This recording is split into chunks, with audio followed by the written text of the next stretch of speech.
അല്ല ഇപ്പോൾ നിയന്ത്രണമുണ്ട്. പോലീസ് ഭാഗത്തു നിന്ന് 3000 മുകളിലുള്ള പോലീസ് ഉദ്യോഗസ്ഥരെ ഞങ്ങൾ അവിടെ ഡിപ്ലോയ് ചെയ്തു. പമ്പ, നിലയ്ക്കൽ സന്നിധാനത്തിലെ. ഇതുപോലെ തന്നെ നമുക്ക് ആദ്യത്തെ ദിവസവും 16-ാം തീയതി വൈകുന്നേരം തന്നെ 60,000 പേര് അവിടെ ഭക്തന്മാർ വന്നിരുന്നു. ഇന്നലെ 17-ാം തീയതി വൻ തിരക്ക് അനുഭവിച്ചിട്ടുണ്ടായിരുന്നു. മോർ ദാൻ 1 lakh പീപ്പിളാണ് അവിടുത്തെ വന്നതാണ്. അത്തരം പേർക്ക് നമുക്ക് അവർക്ക് എല്ലാവർക്കും സുരക്ഷ ഉറപ്പാക്കിയിട്ട് അവർക്ക് ദർശനത്തിന് ഫെസിലിറ്റേഷൻ സാധിച്ചിട്ടുണ്ടായിരുന്നു. ഇന്ന് രാവിലെ കുറച്ച് കൂടുതൽ തിരക്കുണ്ടായിരുന്നു. അതിൻ്റെ ഭാഗമായിട്ട് ഞങ്ങൾ അതിനെ വീണ്ടും ഒരു തവണ എല്ലാം പോലീസ് ഡിപ്പാർട്ട്മെൻറ്റ് ഭാഗമായിട്ട് എല്ലാം അനാലിസിസ് ചെയ്തിട്ടുണ്ടായിരുന്നു. അവിടെയുള്ള മേലുദ്യോഗസ്ഥരും ബാക്കിയുള്ള എല്ലാ ഡിപ്ലോയ്ഡ് ഓഫീസറും നമ്മൾ വന്നപ്പോൾ അതിനെ അന്വേഷിച്ച് ഓർത്തോനെ അതിനാവശ്യമുള്ള ക്രമീകരണങ്ങൾ നമ്മൾ ഒരുക്കിയിട്ടുണ്ട്. നമ്മുടെ ഞങ്ങളുടെ റിക്വസ്റ്റ് പറഞ്ഞ വെർച്വൽ ക്യൂലുള്ള ആളുകൾ അവർക്ക് ആ ദിവസം മാത്രമേ വരണു.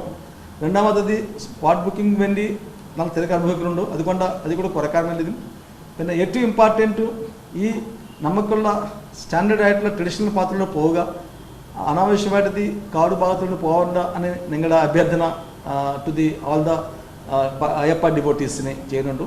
പോലീസ് ഭാഗത്തുനിന്ന് നല്ല രീതിയിലുള്ള ക്രമീകരണം ഒരുക്കിയിട്ടുണ്ട്.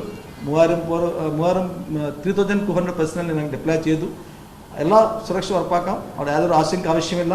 ജനങ്ങൾക്ക് വരുന്ന ഭക്തർ എല്ലാവർക്കും നല്ല രീതിയിലുള്ള ദർശനം ചെയ്യാനുള്ള പ്രധാന സൗകര്യം ഏർപ്പാട് ചെയ്യുന്നുണ്ട്. ഞങ്ങൾ ഭാഗത്തുനിന്ന് ശ്രമം ഉണ്ടാവും.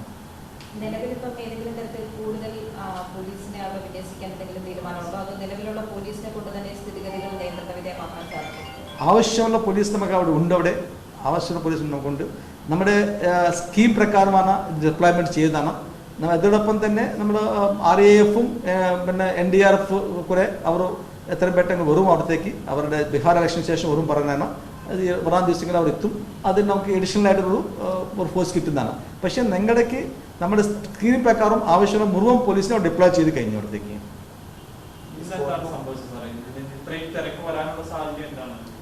ഒരു പെട്ടെന്നുള്ള ഇൻഫ്ലക്സ് ആണ് നമ്മുടെ ഈ ആക്ച്വലി ഈ മണ്ഡലകാലത്തിൽ നേരത്തെ എപ്പോഴും ഇത്രയധികം രീതിയിലുള്ള ഒരു ഇൻഫ്ലക്സ് കണ്ടിട്ടില്ലായിരുന്നു. അതെ, ഈ വരുന്ന ഭക്തജനങ്ങളുടെ വറവ് ഭയങ്കരമായിട്ട് കൂടിയിട്ടുണ്ടായിരുന്നു. നമുക്ക് പൊതുവേ 2,000-3,000 ബസ് ഉണ്ട്. ഇപ്പോൾ 5,000 ബസ് ആളുകൾ വന്നിട്ടുണ്ടായിരുന്നു. പക്ഷേ അവരെല്ലാവരും നമുക്ക് എങ്ങനെയാണെങ്കിലും അഡ്ജസ്റ്റ് ചെയ്തിട്ട് അവരെല്ലാവർക്കും ദർശനം കൊടുക്കുകയാണെങ്കിൽ ഞങ്ങളുടെ അങ്ങനെയാണ് ആ സാഹചര്യത്തിൽ കൊണ്ടുവന്നത്. പിന്നെ നമ്മുടെ ഈ ബ്രേക്ക് സമയത്തിലെ 1 മണിക്ക് ശേഷമുള്ള ബ്രേക്ക് സമയത്ത് കുറച്ച് അവിടെ ഒന്നുത്തലുണ്ടായിരുന്നു. പക്ഷെ അതിന് യാതൊരു പ്രശ്നമില്ല. അതിനെ പോലീസ് ക്രമീകരിച്ച് മുന്നോട്ട് കൊണ്ടുപോയിട്ടുണ്ടായിരുന്നു. നമ്മളിപ്പോൾ ഇതിൻ്റെ ഈ എക്സ്പീരിയൻസിൽ നമ്മൾ കോട്ടയം, പത്തനംതിട്ട ഉള്ള ഇടത്താവളങ്ങളിൽ കൂടെ അവർക്ക് ഈ കാര്യം നമ്മൾക്ക് കമ്മ്യൂണിക്കേറ്റ് ചെയ്യാം. അവരുടെ മൂവ്മെൻറ്റിനും കൂടെ കുറച്ചുകൂടെ നമ്മൾ റെഗുലേറ്റ് ചെയ്തിട്ട് മുന്നോട്ട് കൊണ്ടുപോകാൻ ഉദ്ദേശിക്കുന്നതാണ്.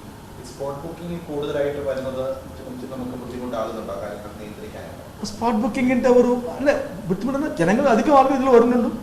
നമുക്ക് ഈ വെർച്വൽ ക്യൂയിലുള്ള ആളുകൾ പ്രകാരമാണെങ്കിൽ നമുക്ക് വളരെ ഭംഗിയായിട്ട് ഏർപ്പാട് ചെയ്യപ്പെടുന്നതാണ്. അതോടൊപ്പം തന്നെ എഡിഷണലായിട്ട് സ്പോട്ട് ബുക്ക് വരുമ്പോൾ കുറച്ച് കൂടുതലായിട്ടുള്ള തിരക്കും ആവുന്നതിലേക്ക് ഇപ്രാവശ്യം നമ്മൾ lot of women and children also came. അതിൻ്റെ കുറെ നമ്മുടെ ഒരു കണക്കിലെടുത്ത് അവരുടെ സുരക്ഷകൾ ഉറപ്പാക്കാൻ വേണ്ടി നമ്മൾ ശ്രമിച്ചിട്ടുണ്ടായിരുന്നില്ല.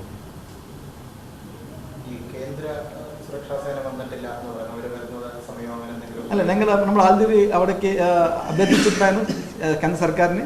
അവർ നമുക്ക് അലോട്ട് ചെയ്തിട്ടുണ്ട്. അവർ ബീഹാർ ഇലക്ഷന് ശേഷം വരുവാനാണ് പറഞ്ഞത്. ഞാൻ ആൾറെഡി DGP, CRPF-ഉം DG NDR സംസാരിച്ചിരുന്നു. അവരും കൂടെ അയക്കുന്നുണ്ട്. അവർ ഈ 2-3 ദിവസങ്ങളിൽ എത്തും അവിടത്തേക്ക്. ബിഫോർ 20th വരാൻ ഉദ്ദേശിക്കുന്നവർ ഞങ്ങൾ ഒട്ടും ഞങ്ങളുടെ പ്രതീക്ഷയാണ്.